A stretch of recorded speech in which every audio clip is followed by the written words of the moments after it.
¿Sabías que hubo un atleta que ganó el oro olímpico para saldar una deuda de 8 años? Atlanta, 1996. Hicham El Guerrouj es el mejor fondista del mundo. La final de los 1500 metros es suya.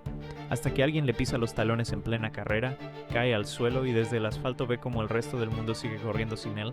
Termina último. El mundo entero lo vio caer. 4 años después, Sydney 2000. Llega de nuevo como favorito. Pierde de nuevo. Plata. 8 años cargando ese momento. 8 años con esa imagen pegada en la cabeza. Atenas, 2004.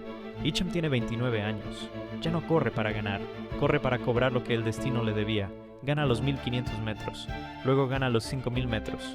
El mismo atleta, en los mismos juegos. Un doblete de distancia que nadie había logrado desde Paavo Nurmi en 1924. No fue una victoria, fue un ajuste de cuentas.